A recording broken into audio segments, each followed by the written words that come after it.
बिस्मिल्लाहिर्रहमानिर्रहीम। अस्सलामुअलैकुम। I am Khwaja Mohsin इनाम।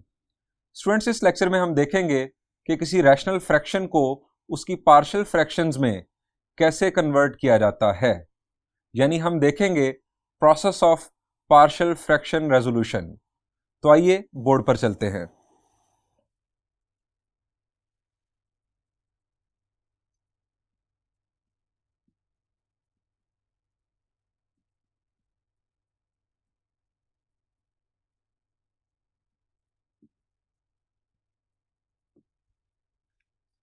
स्टूडेंट्स, हमें गिवन होगी एक रैशनल फ्रैक्शन। हम लास्ट लेक्चर में बात कर चुके हैं कि रैशनल फ्रैक्शन क्या है।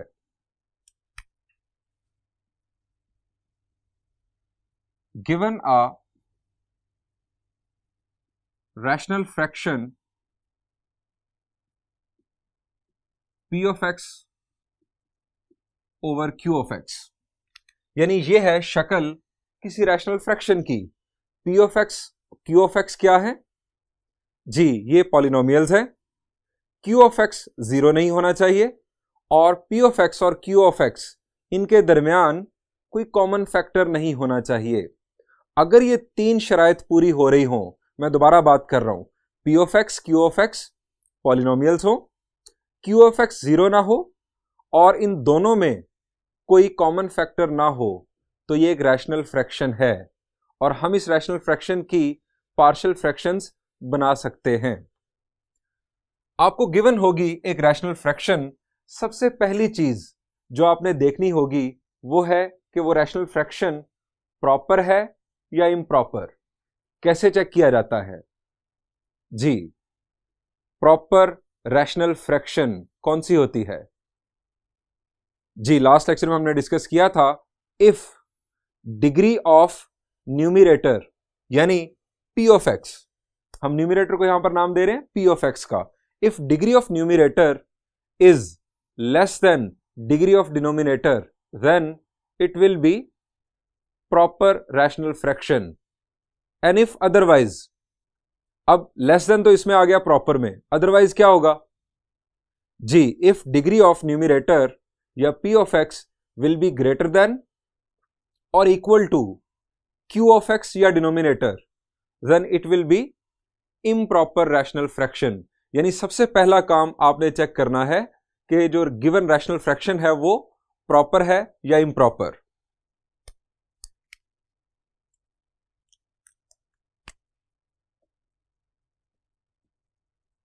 चेक।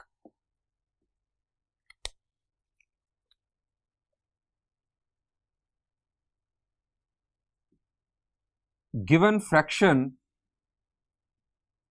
इज प्रॉपर और इम्प्रॉपर। अब चेक करने के लिए जो प्रोसीजर है वो मैंने आपको बता दिया। अब अगर ये प्रॉपर है तो बहुत अच्छी बात, हम पहले प्रॉपर का केस ही डिस्कस करेंगे, इम्प्रॉपर को बाद में देखेंगे। प्रॉपर के केस में क्या होगा? If it is proper rational fraction then हमारे कोर्स के मुताबिक चार केसेस हैं। चार केसेस क्या हैं हम सिर्फ देखेंगे इस लेक्चर में। Case one, then case one क्या होगा?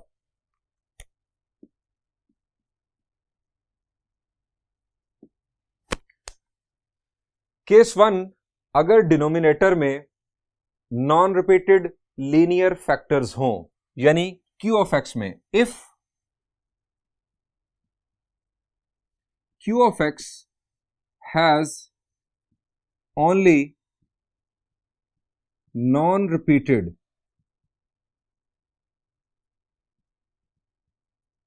linear factors, ये है हमारा केस वन। अब ये जो मैंने अल्फाज इस्तेमाल किए नॉन रिपीटेड लीनियर फैक्टर्स, इससे क्या मुराद है?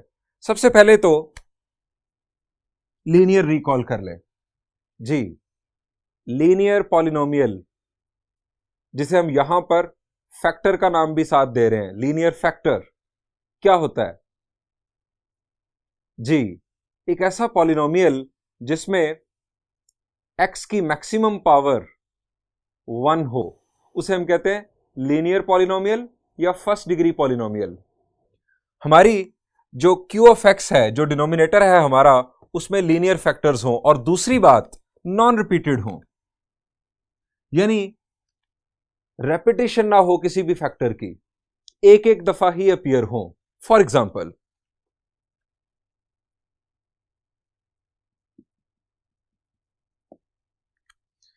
क्यू ऑफ एक्स किस किस तरह का हो सकता है, ये जरा देखिए।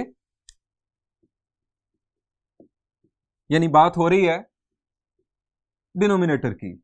क्यू ऑफ एक्स हमारे पास हो सकता है x माइनस 2, x प्लस 3, दोनों लीनियर फैक्टर्स, ये भी हमारे पास डिग्री 1, ये भी डिग्री 1, ये दोनों लीनियर पॉलिनोमियल्स। हम इन दोनों को जब इस तरह प्रोडक्ट फॉर्म में लिख रहे होते हैं तो हम इन्हें कह देते हैं फैक्टर्स। फैक्टर्स भी इन्हें कह सकते हैं। ये हमारे पास दो फैक्टर्स, 2, 3, 4, 5, जितने भी हम बढ़ा लें बढ़ाए जा सकते हैं, कोई मसला नहीं। या ये भी हो सकता है कि क्यू ऑफ एक्स की शक्ल इस तरह की हो,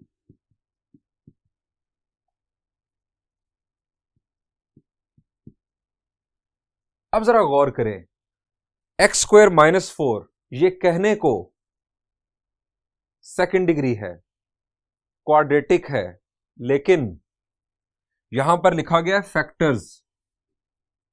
अब इसके फैक्टर्स बन सकते हैं, क्या दो लीनियर फैक्टर्स बन सकते हैं?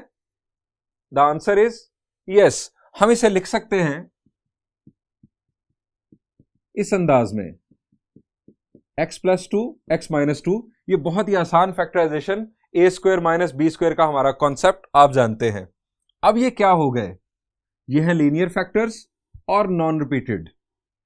फर्दर अगर हमारे पास गिवन हो कुछ इस तरह से एक्स स्क्वायर प्लस 5x, अब क्या करें? यह भी देखने में क्वाड्रेटिक है, लेकिन क्या यहां से हम दो लीनियर फैक्टर्स बना सकते हैं? The answer is again yes. आप इसको लिख सकते हैं इस तरह से, यहां से x कॉमन लिया, x प्लस 5, यानी यहां पर भी हमारे पास आ गए दो लीनियर फैक्टर्स, एक x और एक x plus 5। One more example, if q of x is like this,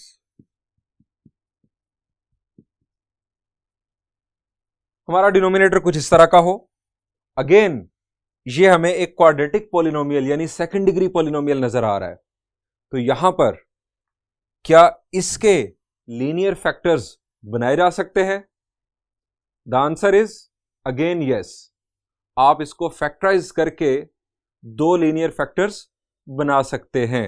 इसकी फैक्टराइजेशन आपको आती है, यहां पर बताने की जरूरत नहीं। हम इसे लिख सकते हैं इस अंदाज में, x plus 4 into x plus 3, हमें दो लीनियर फैक्टर्स हासिल हो गए। अब मेरी एग्जाम्पल से आपको यह लग रहा होगा कि डिनोमिनेटर में दो ही लीनियर फैक्टर्स हो सकते हैं। नो, ज्यादा भी हो सकते हैं, 3, 4, 5, 6 and so on, n linear factors तक पॉसिबिलिटी मौजूद है। हम उसको टैकल कर सकते हैं अपने प्रोसीजर के जरिए।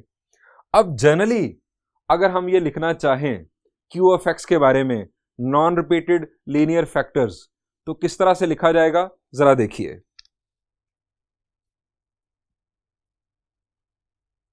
Generally, we can write q of x as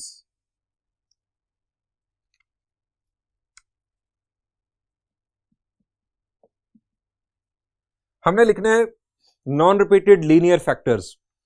linear factor वो होगा कि जिसमें x की जो मैक्सिमम पावर है वो 1 हो। हम एक फर्ज करें लिखते हैं x माइनस a1। ये जो a1 है ये कोई रियल नंबर है, कोई रियल नंबर। इसके साथ एक आ जाएगा x माइनस a2, ये कोई और डिफरेंट रियल नंबर है। a1 और a2 डिफरेंट होंगे, अगर ये सेम हो गए तो होगा क्या? ये रेपिटेशन हो जाएगी, यानी दो सेम फैक्टर्स आ जाएंगे। इसी तरह चलते चले जाए तो हम लिख सकते हैं x माइनस ए एन, यानी 10, 15, 20, 40, 50 n लीनियर फैक्टर्स, ये सारे के सारे नॉन रिपीटेड हैं। अब इसकी पहचान कैसे होगी? A1, A2 टिल AN, ये तमाम जो रियल नंबर्स हैं जो इनके साथ अटैच्ड हैं, ये नॉट इक्वल होंगे। अच्छा, एक और बात, क्या लीनियर फैक्टर के लिए यहां पर माइनस ही होना चाहिए था? मैंने तो जो एग्जांपल्स दी उसमें प्लस भी नजर आ रहा है। सो जनरली जब हम लिखेंगे तो यहां पर प्लस भी लिखा जा सकता है, यानी यह भी एक अंदाज है लिखने का, आप प्लस लिख लें।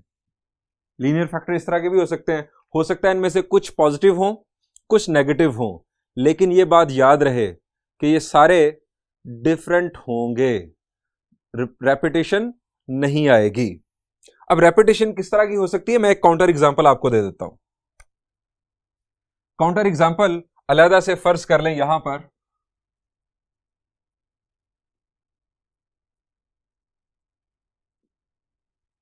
Q ऑफ x अगर इस तरह का हो, x plus 4 into x minus 2 whole square. अब स्टूडेंट्स यहां पर ये दोनों लीनियर हैं, लेकिन ये क्या हो रहा है, ये रिपीट हो रहा है।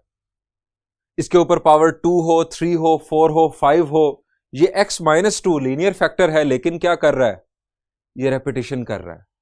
सो ये हमारे केस में शामिल नहीं है। This is repeated factor.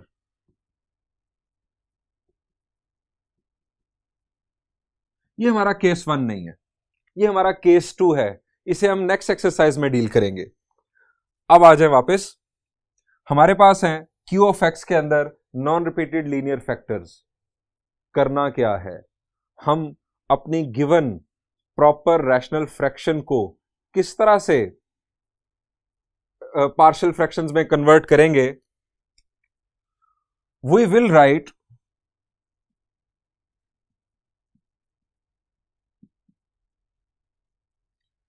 in fact, suppose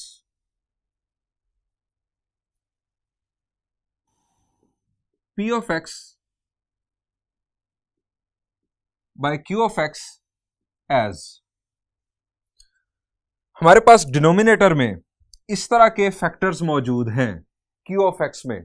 हम P of x over Q of x को किस तरह से लिखेंगे, हम इसे लिखेंगे A1 over x minus A1 plus A2 over x minus A2 plus A3 over x minus A3, और ये सिलसिला कहां तक चलेगा जी, ये सिलसिला चलेगा AN over x minus AN तक। ये हमारी होगी सपोजिशन। और हमने बात की थी पिछले लेक्चर्स में कि जब हम किसी फ्रैक्शन को उसकी पार्शियल फ्रैक्शंस में कन्वर्ट करते हैं तो हमें हासिल होती है जी, हमें हासिल होती है एक identity. This is an identity, but A1, A2 till AN are yet to be find. हमें ये A1, A2, A3, AN ये फाइंड करने होंगे। यहां एक और अच्छी बात आपको बता देता हूं, हमारे पास अपनी एक्सरसाइज में आमतौर पर 2, 3 या 4 लीनियर फैक्टर्स अपीयर होंगे। हमें इस तरह से ये जो A1, A2, A3 ये जो स्टाइल है ये नहीं अपनाना पड़ेगा। ये स्टाइल उस वक्त अपनाया जा रहा है कि जब आपके पास जो फैक्टर्स है वो n है, बहुत ज्यादा है, आपके अल्फाबेट्स खत्म हो जाते हैं, A B C D अगर आप कंसीडर करें तो वो खत्म हो जाते हैं, इसलिए फर्ज किया गया इन्हें A1, A2, A3। लेकिन अगर आपके पास डिनोमिनेटर में सिर्फ 2, 3 या 4 फैक्टर्स हैं तो आप यहां पर इन पोजीशंस में A, बी, सी, डी, इस तरह से सिंपल अल्फाबेट्स भी यूज कर सकते हैं। आइए एक एग्जाम्पल के जरिए देखते हैं कि हम प्रॉब्लम को मुकम्मल तौर पर किस तरह सॉल्व करते हैं।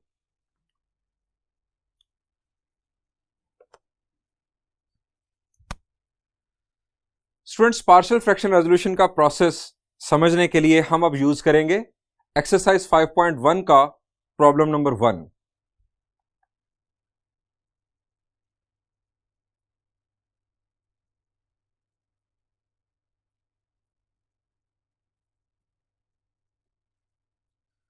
प्रॉब्लम नंबर 1 स्टेटमेंट है रिजॉल्व इनटू पार्शियल फ्रैक्शंस।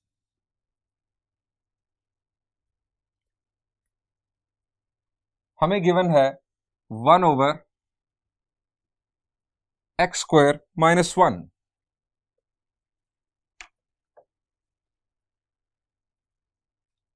जी स्टूडेंट्स, सबसे पहली बात क्या बताई गई थी कि आप ये चेक करें कि जो गिवन रैशनल फ्रैक्शन है वो प्रॉपर है या इम्प्रॉपर। बल्कि मैं तो यहां इससे भी पहले बात शुरू करूंगा, वो ये कि क्या ये रैशनल फ्रैक्शन है भी या नहीं। जी, रैशनल फ्रैक्शन दो पॉलिनोमियल्स की रेशो, न्यूमरेटर में भी पॉलिनोमियल, डिनोमिनेटर में भी पॉलिनोमियल। क्या ये है? न्यूमरेटर कितने डिग्री पॉलिनोमियल है? जी, इट इज 0 डिग्री पॉलिनोमियल। आप इसके साथ x⁻0 लिख सकते हैं। और डिनोमिनेटर, जी, second degree polynomial. Degree of numerator is less than degree of denominator. So ये प्रॉपर या इम्प्रॉपर? जी, ये है प्रॉपर रैशनल फ्रैक्शन। यानी हम इसको आगे बढ़ा सकते हैं पार्शियल फ्रैक्शंस बनाने के लिए। अब इसे आगे कैसे बढ़ाना है, अब हम देखेंगे सेकंड नंबर पर कि इसमें डिनोमिनेटर जो है वो किस टाइप के फैक्टर्स हैं। वो लीनियर है, नॉन रिपीटेड है, रिपीटेड है, क्वाड्रेटिक है, किस किस्म के फैक्टर्स हैं। तो यहां पर देखें x² - 1 ये किस किस्म का पॉलिनोमियल है?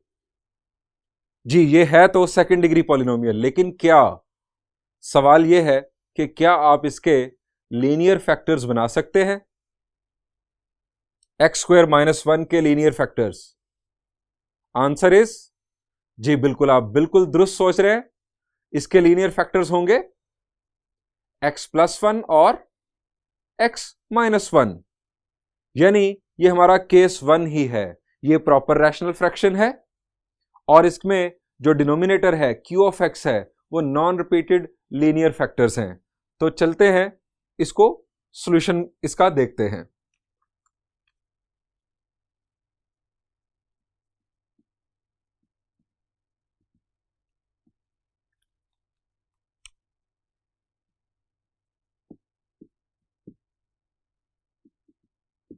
इज प्रॉपर रैशनल फ्रैक्शन, ये हमने जज कर लिया।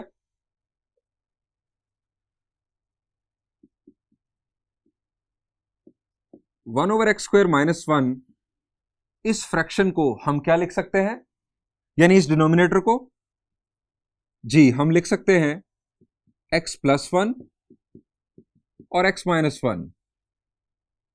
ये इसके हो गए फैक्टर्स। अब ये हमारे पास फैक्टर्स आ गए लीनियर, नॉन रिपीटेड, दोनों डिफरेंट हैं। अब हम करेंगे सपोज, ये हमारा केस 1 का प्रॉब्लम है। सपोज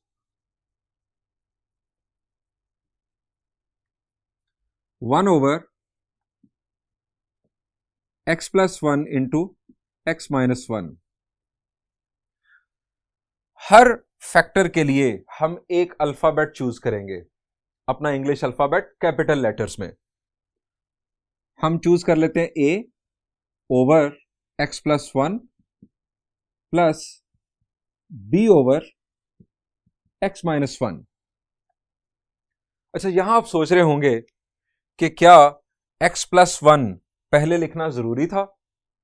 यहां पर हो रहा है प्रोडक्ट हो सकता है कि आप जब इसके फैक्टर्स बनाए आप x-1 पहले लिख लें, x+1 बाद में लिख लें, यहां पर x-1 लिखा हो, यहां पर x+1 लिखा हो, तो फिर a ओवर x-1 आ जाएगा, b ओवर x+1 आ जाएगा। तो क्या इससे सॉल्यूशन गलत हो जाएगा? द आंसर इज नो, इससे फर्क नहीं पड़ेगा। हमारा जो फाइनल आंसर है वो बिल्कुल सही आएगा। a और b जगह बदलने से कोई मसला नहीं। x+1 के साथ जो यहां पर जो कोएफिशिएंट अपीयर होगा फाइनली, चाहे यहां आप a लिखें या b लिखें, जो कोएफिशिएंट अपीयर होगा इसके अगेंस्ट वो बिल्कुल दुरुस्त ही हासिल होगा। दोनों सूरतों में एक ही आएगा। यहां पर भी अगर आप a या b लिखें कोई मसला नहीं, आप एक्सपेरिमेंट भी करके देखिएगा। अब स्टूडेंट्स, ये है एक फ्रैक्शन और ये है इसकी दो पार्शियल फ्रैक्शंस, यानी इसकी दो पार्शियल फ्रैक्शंस बनेगी। अगर हमारे पास यहां पर 3 लीनियर फैक्टर्स होते तो 3 पार्शियल फ्रैक्शंस बनती, 4 लीनियर फैक्टर्स होते 4 पार्शियल फ्रैक्शंस बनती। इससे कंक्लूजन जनरली क्या निकला? इफ वी हैव, मैं आपको एक लाइन देता हूं, यह आपको एमसीक्यूज में काम आएगी। If we have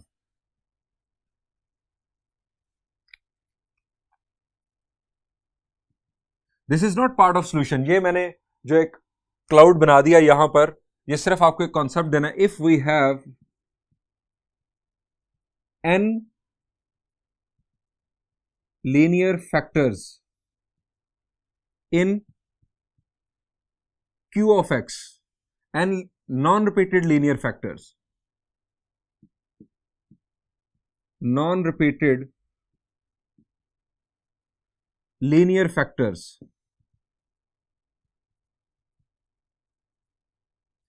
in Q of x, then we will have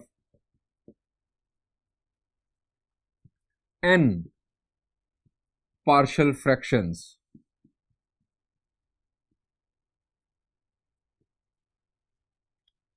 यहां पर एक और वर्ड शामिल कर लें,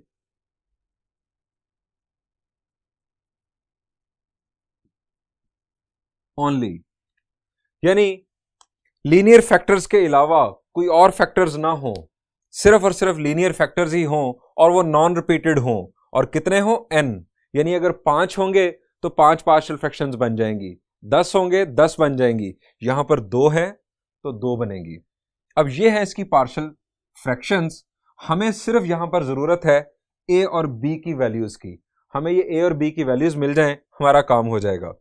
ये है, हमने जिस तरह पहले डिस्कस किया कि एक आइडेंटिटी, यही हमारा आंसर बनना है, ये हमारी पार्शियल फ्रैक्शंस बननी है। इसको नाम दे दें 1 का। हमें स्टूडेंट्स a और b की वैल्यूज फाइंड आउट करनी है। क्या आइडिया आता है ज़हन में? क्या करें? इसको कैसे आगे बढ़ाएं कि हमें a और b की वैल्यूज मिल जाएं? जी, आपके ज़हन में आ रहा होगा कि हम राइट साइड पर एलसीएम ले लें, तो क्या एलसीएम आएगा? जी, एलसीएम आएगा x+1 और x-1, ये हमारा होगा एलसीएम। अब जब एलसीएम आ जाएगा कुछ इस तरह से, x+1 और x-1, और हमारे पास लेफ्ट साइड पर भी x+1 और x-1 मौजूद है, तो नेक्स्ट स्टेप में क्या होगा? जी, नेक्स्ट स्टेप में ये डिनोमिनेटर हम कैंसिल कर देंगे। हमारे पास सिर्फ और सिर्फ लेफ्ट और राइट साइड पर न्यूमरेटर रह जाएगा, सिंप्लीफिकेशन आसान हो जाएगी। तो ये जो स्टेप है ये भी किया जा सकता है। एक और हल भी, वो ये है कि आप सिर्फ एलसीएम का सोच लें कि एलसीएम क्या है, आप पूरी इक्वेशन को उससे मल्टीप्लाई कर दें। हमने असल में तो डिनोमिनेटर से जान छुड़ानी है, आप एलसीएम से पूरी इक्वेशन को मल्टीप्लाई कर दें, वही रिजल्ट हासिल होगा जो आपने राइट साइड पर एलसीएम लेकर करना था। मल्टीप्लाई बोथ साइड्स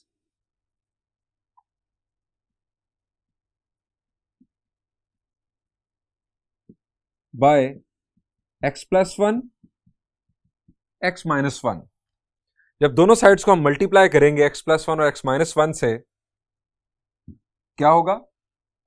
जी x प्लस वन और x माइनस वन कैंसिल होगा, हमें लेफ्ट साइड पर हासिल होगा 1।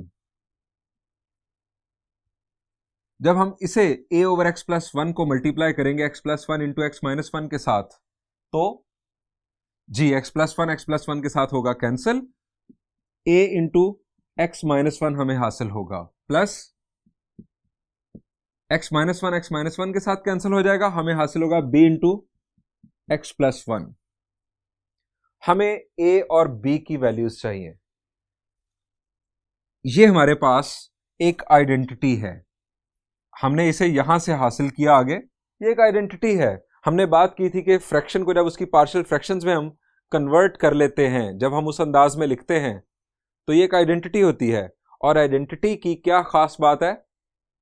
जी, identity is true for all the possible values of variable. जितनी वैल्यूज पॉसिबल हैं वेरिएबल की, उन सब के लिए वो ट्रू होती है। मुझे a और b की वैल्यूज फाइंड आउट करनी है। मैं ये चाहता हूं कि किसी एक को एलिमिनेट कर लूं। फर्ज करें मैं पहले a की वैल्यू फाइंड आउट करना चाहता हूं, b को मैं एलिमिनेट करना चाहता हूं। x की क्या वैल्यू पुट करूं? मैं कोई भी x की वैल्यू वैसे तो पुट कर सकता हूं, लेकिन b की एलिमिनेशन के लिए x की क्या वैल्यू पुट करूं? जी, आपके जहन में यकीनन आ रहा होगा, यहां पर अगर x की जगह पर -1 पुट कर दें, आपके जहन में आ रहा होगा, अगर हम -1 पुट कर दें, -1 + 1 हो जाएगा 0, 0 इंटू बी 0। हमारे पास यहां पर जब -1 पुट किया होगा तो -1 विल बी -2, -2 डिवाइड करेगा 1 को, हमें a की वैल्यू हासिल हो जाएगी। अब जरा एक बात और गौर करें, आप b को एलिमिनेट करने के लिए x की वैल्यू सोच रहे हैं -1 पुट की जाए, इससे हासिल हो जाएगी हमें a की वैल्यू। आप जरा ऊपर देखें, a का जो डिनोमिनेटर है वो है x प्लस वन।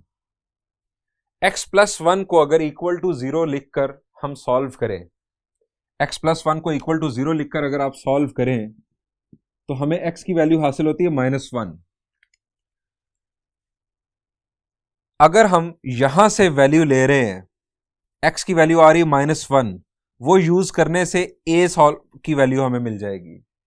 और यहां पर जरा गौर करें, अगर हमें a को एलिमिनेट करना है तो x की वैल्यू होनी चाहिए 1। यहां से भी x की वैल्यू 1 आ रही है, यानी b को फाइंड आउट करने के लिए जो b का डिनोमिनेटर है, अगर आप उस पर गौर कर लें तो यहां से x की वैल्यू बनती है 1। आप अगर 1 पुट करेंगे तो a एलिमिनेट होगा, b की वैल्यू आ जाएगी। सो इस तरीकेकार को जरा आगे बढ़ाते हैं, हम इसको नाम दे देते हैं 2 का। इसे नाम क्यों दे रहे हैं? चूंकि हमने दो वैल्यूज पुट करनी है, a और b फाइंड आउट करने के लिए x की। सबसे पहले हम करते हैं जी put x is equal to -1 in equation 2। Equation 2 में x की वैल्यू -1 पुट करते हैं। 1 is equal to a into -1 plus b into -1 plus 1। -1 will be -2 plus b into 0। ये तो होगी एलिमिनेशन। a की वैल्यू स्टूडेंट्स हमें यहां से हासिल हो रही है, -2 इधर जाके करेगा डिवाइड, -1/2। ये हमें हासिल हुई a की वैल्यू। अब वैल्यू ऑफ b के लिए, जैसा कि हमने बात की, वैल्यू ऑफ b के लिए हम x की जगह पर, यहां पर x की जगह पर पुट करेंगे 1।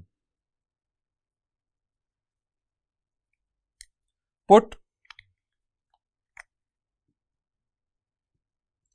x equal to 1 in equation 2।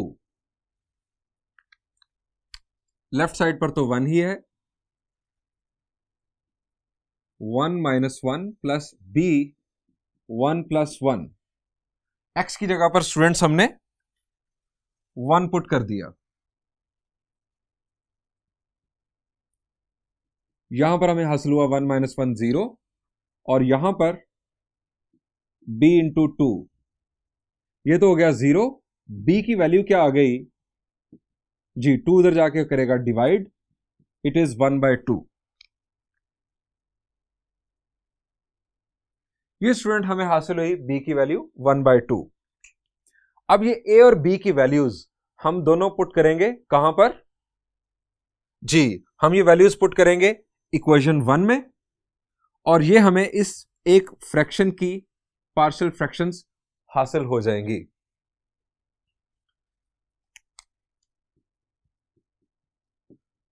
Putting values of a and b in 1 में जाके पुट करते हैं जी।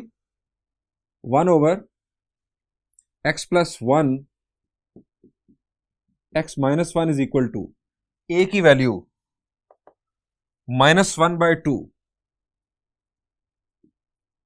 ओवर x+1 प्लस b की वैल्यू है 1/2 ओवर x-1। स्टूडेंट्स, ये एक फ्रैक्शन, ये इसकी पार्शियल फ्रैक्शंस, लेकिन अभी ये सिंप्लीफाइड फॉर्म में नहीं है। इसकी फर्दर सिंप्लीफिकेशन क्या होगी जी, क्या करेंगे, यहां पर ये जो डिनोमिनेटर है ये कहां जाएगा जी। मैं आपसे सादा अंदाज में सवाल करता हूं, अगर आपके पास लिखा हो 1/2 ओवर 7, तो इसका रिजल्ट क्या निकलेगा जी। ये 2 जो है ये मल्टीप्लाई होगा 7 के साथ, यानी ये 2 डिनोमिनेटर में आ जाएगा। तो हमें यहां पर ये 2 जो है ये नीचे इसके साथ मल्टीप्लाई फॉर्म में लिखना है, ये 2 भी नीचे आ जाएगा। हमारा ये आने जा रहा है फाइनल रिजल्ट, हम यहां लिखेंगे हेंस पार्शियल फ्रैक्शंस आर, हमारी जो पार्शियल फ्रैक्शंस हासिल होने जा रही हैं वो है -1/2 इंटू x+1, ये 2 नीचे लिखा गया इस तरह से, प्लस 1/2 इंटू x-1। ये हैं हमारी पार्शियल फ्रैक्शंस। स्टूडेंट्स, हमें गिवन थी ये फ्रैक्शन, एक रैशनल फ्रैक्शन, और ये हमें हासिल हुई इस एक फ्रैक्शन की partial fractions. This is our final answer.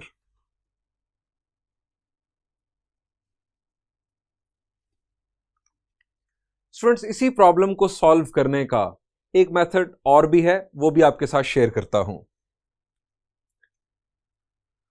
हम इसे सॉल्व करते हुए यहां तक जब पहुंच जाएं तो यहां पर हमारे पास है 2 रास्ते। एक रास्ता तो आपने देख लिया कि मैंने x को वैल्यूज दी और हमने a और b को बारी बारी कर लिया एलिमिनेट। दूसरा रास्ता क्या हो सकता है, अब जरा वो देखिए। हमारा ये सॉल्यूशन बिल्कुल इसी तरह से यहां तक पहुंचा। अब मैं ये जो सॉल्यूशन है इसको मिटाकर इसको नए अंदाज में सॉल्व करता हूं।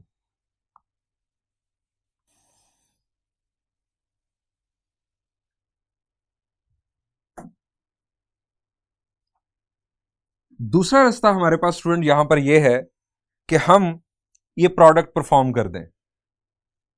देखते हैं किस तरह से।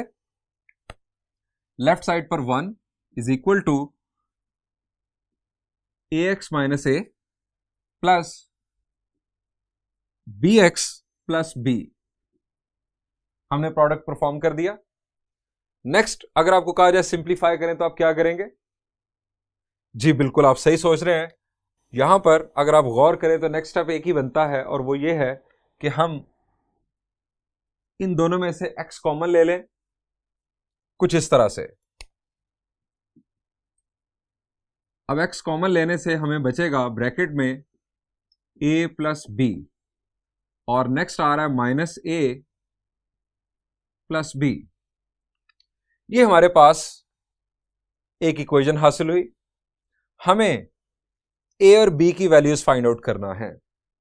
अब left side is equal to right side, ये एक इक्वेशन है। अगर ये इक्वेशन है लेफ्ट साइड इक्वल है राइट साइड के, तो इसका मतलब यह है कि जो राइट साइड पर x का कोएफिशिएंट है वही लेफ्ट साइड पर x का कोएफिशिएंट होगा, जो राइट साइड पर कांस्टेंट है वही लेफ्ट साइड पर कांस्टेंट होगा।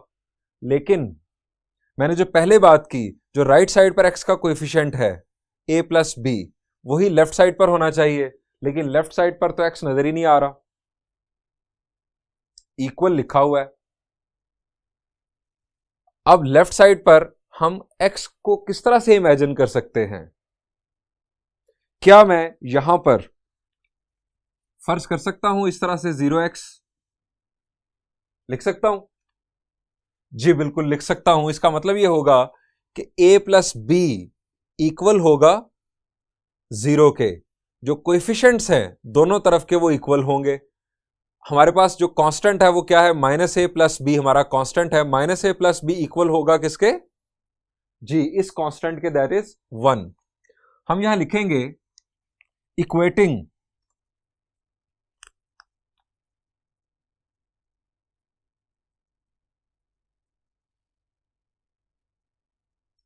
coefficients of like powers of x,